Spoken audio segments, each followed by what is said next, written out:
Libre office Calc में sales के साथ कार्य पर स्पोकन ट्यूटोरियल में आपका स्वागत है। इस ट्यूटोरियल में हम सीखेंगे स्प्रेडशीट में नंबर्स, टेक्स्ट के रूप में नंबर्स, दिनांक और समय कैसे एंटर करें, फॉर्मेट सेल्स डायलॉग बॉक्स को कैसे इस्तेमाल करें, सेल्स के बीच तथा शीट्स के बीच कैसे एक जगह से दूसरी जगह जाएं, रोज, कॉलम तथा शीट्स में कैसे चीजों को चुनें।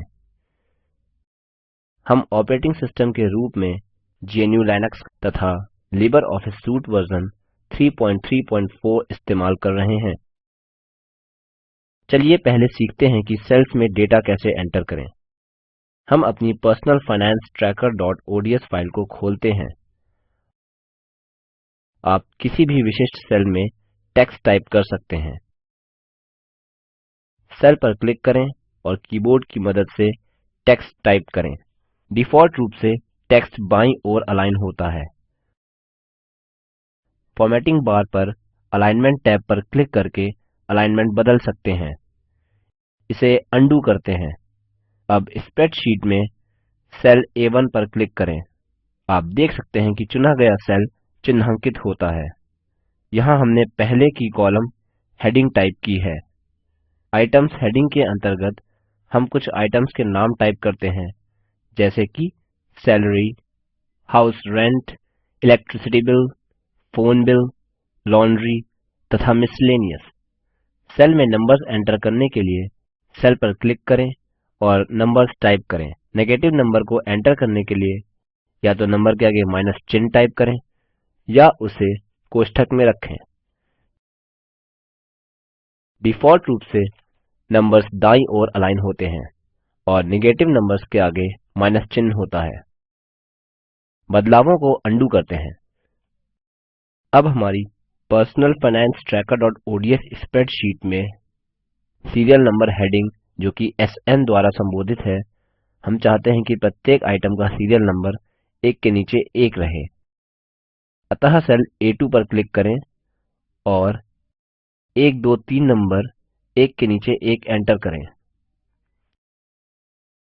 सीरियल नंबर को अपने आप से आने के लिए सेल A4 पर क्लिक करें। सेल के दाएं कोने में एक छोटा सा काला बॉक्स दिखाई देता है। सेल A7 तक इसे ड्रैग करें और फिर माउस बटन छोड़ दें। आप देख सकते हैं कि सेल A5 से A7 तक आगे के सीरियल नंबर्स आ जाते हैं। आइटम्स के सीरियल नंबर एंटर करने के बाद हम अब कॉस्ट हेडिंग के नीचे हर एक आइटम का मूल्य या कॉस्ट एंटर करते हैं। अब हम सेल C3 पर क्लिक करते हैं और हाउस रेंट के लिए ₹6000 टाइप करते हैं। अब क्या करें यदि नंबर के आगे रुपए का चिन्ह लिखना है। मानिए कि हम इलेक्ट्रिसिटी बिल के लिए ₹800 एंटर करना चाहते हैं। अतः सेल C4 पर राइट क्लिक करें और फॉर्मेट सेल्स ऑप्शन पर क्लिक करें। यह फॉर्मेट सेल्स डायलॉग बॉक्स खोलेगा।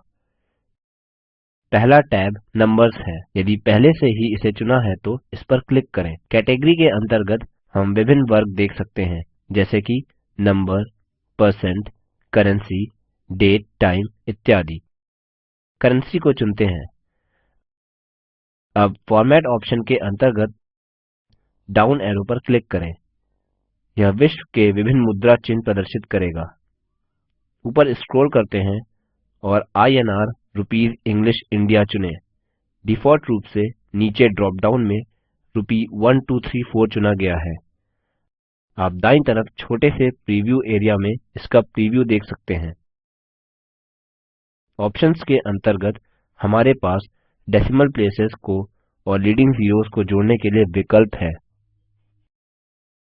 ध्यान दें कि जैसे ही हम शून्य की संख्या बढ़ाते हैं, फॉर्मेट में किया गया चयन बदलकर ₹1234.00 हो जाता है और जो दो दशमलव स्थानों को दर्शाता है। ध्यान दें कि बदलाव प्रीव्यू एरिया में प्रदर्शित है। प्रत्येक 1000 के बाद कॉमा सेपरेटर जोड़ने के लिए थाउजेंड सेपरेटर पर क्लिक करें। फिर से प्रीव्यू एरिया में बदलावों को देखें। आप फॉन्ट टैब पर क्लिक करके फॉन्ट बदल सकते हैं। इसमें फॉन्ट, टाइपफेस और साइज के लिए कई ऑप्शंस हैं। आप फॉन्ट इफेक्ट्स और अन्य टैब्स में जाकर अधिक सीख सकते हैं। अगले ट्यूटोरियल में हम अलाइनमेंट टैब के ऑप्शंस के बारे में सीखेंगे। ओक पर क्लिक करते हैं।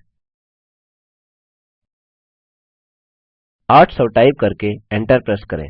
आप देखें कि संख्या 800 दो दशमलव स्थानों के साथ ₹800 द्वारा बताई गई है।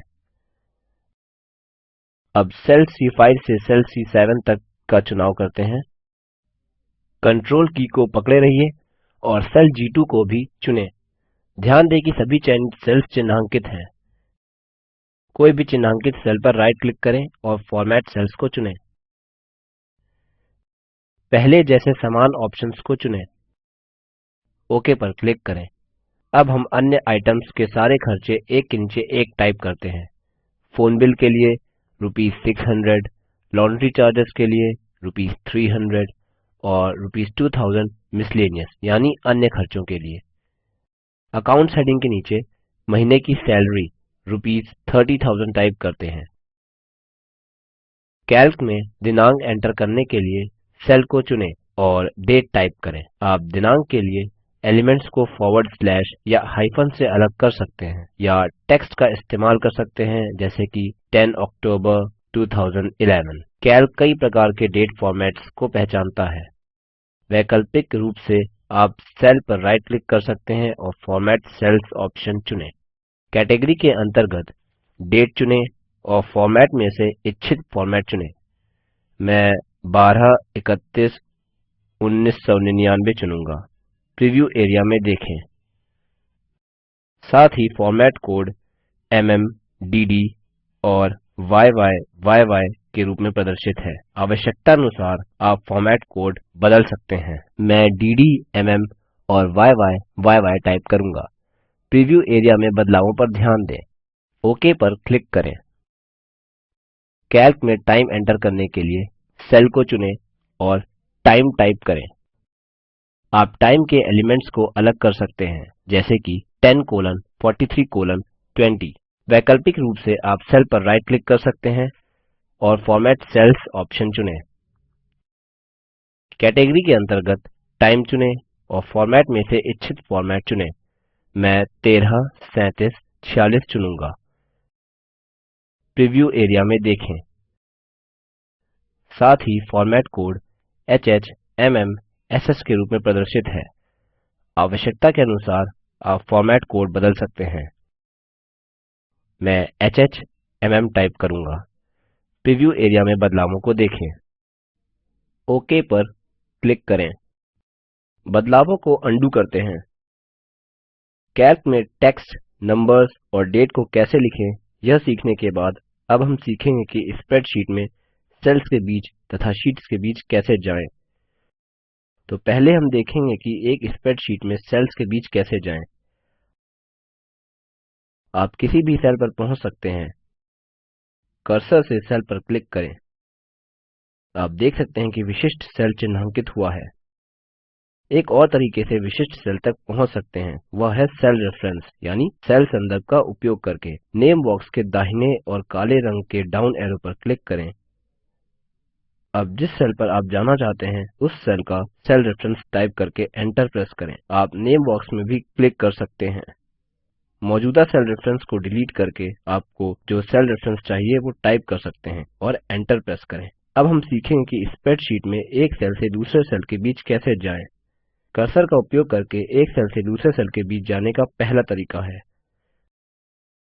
कर्सर का उपयोग करके ध्यान केंद्रित करने के लिए आप सेल पर कर्सर ले जाएं जहां आप चाहते हैं और लेफ्ट माउस बटन क्लिक करें।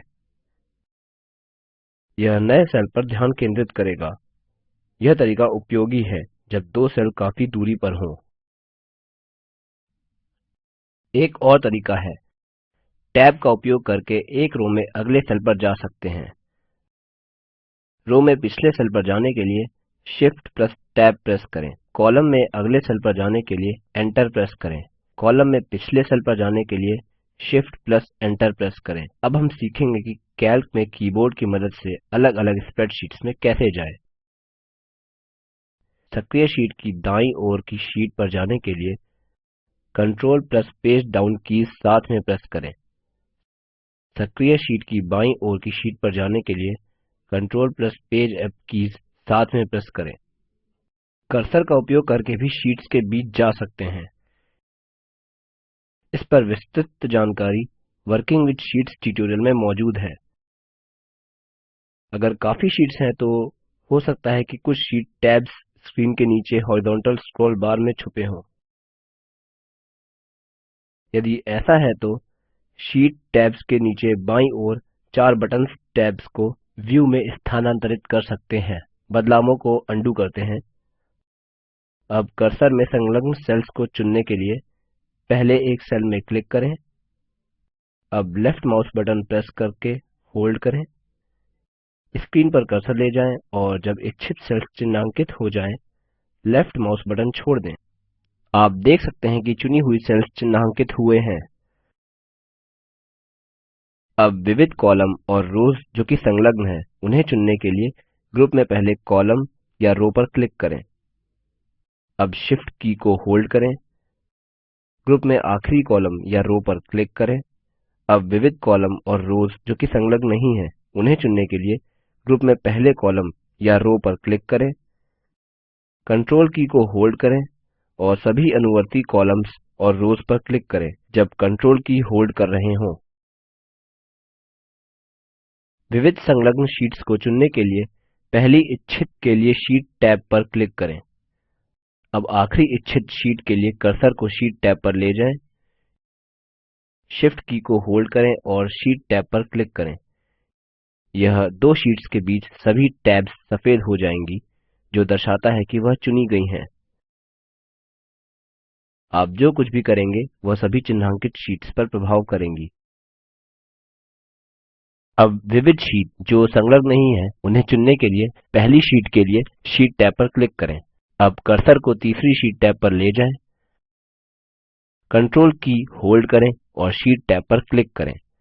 चुनी हुई टैब्स सफेद होंगी और आप जो कुछ भी करेंगे वह सभी चिन्हांकित शीट्स पर प्रभाव करेंगी।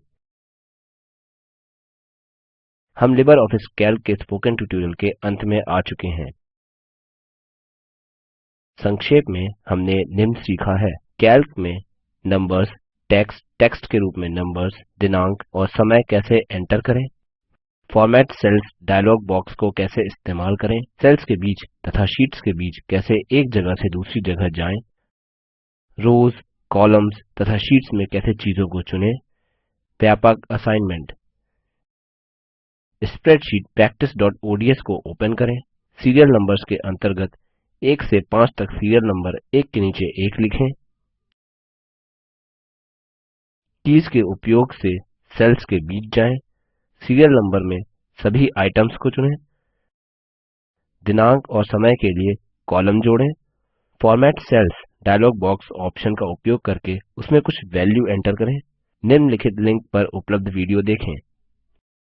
यह स्पोकन ट्यूटोरियल प्रोजेक्ट का सार देता है। यदि आपके पास अच्छा बैंडविड्थ नहीं है तो आप इसे डाउनलोड करके भी देख सकते हैं। Spoken tutorial project team spoken tutorial का उपयोग करके वर्कशॉप्स आयोजित करते हैं। जो ऑनलाइन टेस्ट पास करते हैं, हम उन्हें सर्टिफिकेट भी देते हैं। अधिक जानकारी के लिए कृपया हमें contact@spoken-tutorial.org पर लिखें। Spoken tutorial project talk to a teacher project का हिस्सा है, जिसे भारत सरकार के एमएचआरडी मंत्रालय के राष्ट्रीय साक्षरता मिशन ने आईसीटी के माध्यम से समर्थित किया है। इस मिशन पर अधिक जानकारी spoken-tutorial.org/nmeict-intro पर उपलब्ध है।